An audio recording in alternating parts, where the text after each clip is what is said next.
السلام عليكم ورحمة الله وبركاته.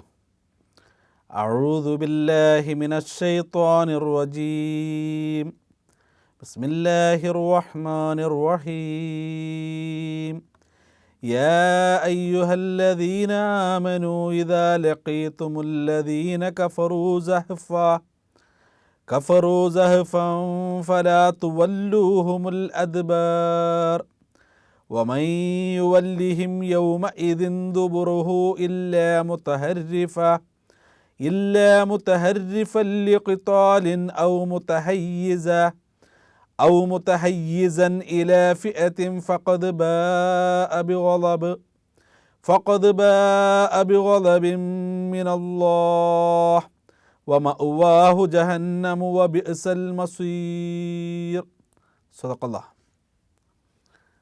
പ്രിയം നിറഞ്ഞ സഹോദരന്മാരെ സഹോദരിമാരെ, സൂറത്തുൽ അൻഫാലിലെ 15-16 ആയത്തുകളാണ് ഞാൻ ഇവിടെ പാരായണം ചെയ്തത്.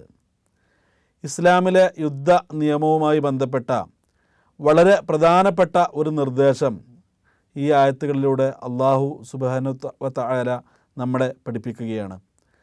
അഥവാ പോരാട്ടമുഖത്ത് നിന്ന് പിന്തിരിഞ്ഞോടരുത്, അത് അള്ളാഹു അങ്ങേയറ്റം വെറുക്കുന്ന കാര്യമാണ് എന്ന് നമ്മോട് സൂചിപ്പിക്കുന്നു. യാ അയ്യുഹല്ലദീന ആമനു, അല്ലയോ സത്യവിശ്വാസികളെ, ഇദാ ലഖീതുമുല്ലദീന കഫറു സഹഫ, നിങ്ങൾ അണിയണിയായി വരുന്ന സത്യനിഷേധികളെ കണ്ടുമുട്ടുന്ന സന്ദർഭത്തിൽ ഫലാ തുവല്ലൂഹുമുൽ അദ്ബാർ, നിങ്ങൾ പിന്നോട്ട് തിരിഞ്ഞ് ഓടരുത്. വമൻ യുവല്ലിഹിം യൗമഇദിൻ ദുബറഹു, ഇനി ആരെങ്കിലും ആ ദിവസം പിന്നോട്ട് പിന്തിരിഞ്ഞോടിയാൽ ഇല്ലാ മുതഹർരിഫൻ ലിഖ്താലിൻ ഔ മുതഹയ്യിസൻ, ഒരു യുദ്ധതന്ത്രമായിട്ട്, ഔ മുതഹയ്യിസൻ ഇലാ ഫിയത്തിൻ, അല്ലെങ്കിൽ മറ്റൊരു സൈന്യവുമായിട്ട് ചേരുന്നതിൻ്റെ ഭാഗമായിട്ടല്ലാതെ ആരെങ്കിലും പിന്തിരിഞ്ഞോടിയാൽ ഫഖദ് ബാഅ ബിഗളബിൻ മിനല്ലാഹ്, അവൻ അള്ളാഹുവിൻ്റെ കോപത്തിൽ ആപതിക്കുന്നതാണ്. വമഅവാഹു ജഹന്നം, അവൻ്റെ സങ്കേതം നരകമാണ്. വബിഇസൽ മസീർ, അതെത്ര മോശമായ സങ്കേതമാണ്.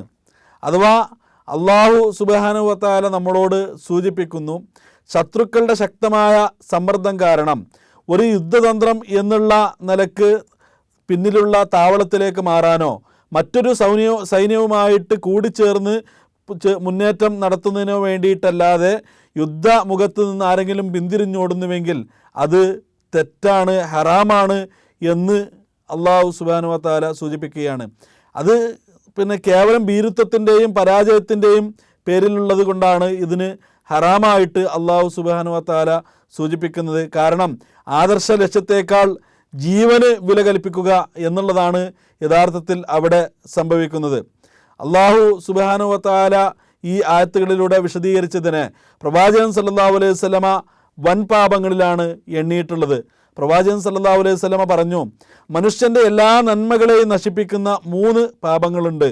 ഒന്ന്, അള്ളാഹുവിൽ പങ്കുകാരനെ ചേർക്കുക. രണ്ടാമത്തത്, മാതാപിതാക്കളുടെ അവകാശങ്ങൾ നിഷേധിക്കുക. 3, അള്ളാഹുവിൻ്റെ മാർഗത്തിലുള്ള യുദ്ധത്തിൽ നിന്നും പിന്തിരിഞ്ഞോടുക. മറ്റൊരു പ്രവാചക വചനത്തിൽ പ്രവാചകൻ സല്ലല്ലാഹു അലൈഹി വസല്ലം മനുഷ്യനെ അപ്പാടെ നശിപ്പിക്കുന്നതും അവൻ്റെ പരലോകം നഷ്ടപ്പെടുത്തുന്നതുമായ 7 വൻപാപങ്ങൾ സബുൽ മൂബിഖാത്ത് എണ്ണി പറഞ്ഞപ്പോൾ അതിലും പ്രവാചകൻ സല്ലല്ലാഹു അലൈഹി വസല്ലം സൂചിപ്പിച്ചത് ശത്രുക്കളുമായിട്ടുള്ള യുദ്ധമുഖത്തിൽ നിന്ന് പിന്തിരിഞ്ഞോടുന്നത് ആ വൻപാപങ്ങളിൽ പെട്ടതാണ് എന്ന് പഠിപ്പിക്കുകയുണ്ടായി.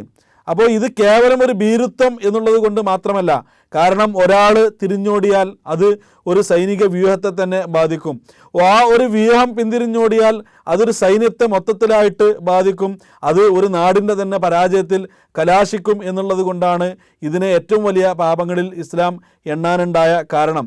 സത്യവിശ്വാസികൾക്ക് ഇത് നൽകുന്ന ഒരു പാഠം, ഇസ്ലാമിക മാർഗത്തിൽ പോരാട്ട ഭൂമിയിലേക്ക് ഇറങ്ങുമ്പോൾ, അല്ലെങ്കിൽ ഇസ്ലാമിക മാർഗത്തിൽ നമ്മൾ മുന്നോട്ട് വെച്ച കാല് പിന്നോട്ട് വെക്കുക എന്നുള്ളത് ഒരു യഥാർത്ഥ മുസ്ലിമിനെ സംബന്ധിച്ചിടത്തോളം, ഒരു വിശ്വാസിയെ സംബന്ധിച്ചിടത്തോളം ഭൂഷണമല്ല എന്നുകൂടി ഇതിൽ നിന്ന് നമുക്ക് പഠിക്കാനുണ്ട്.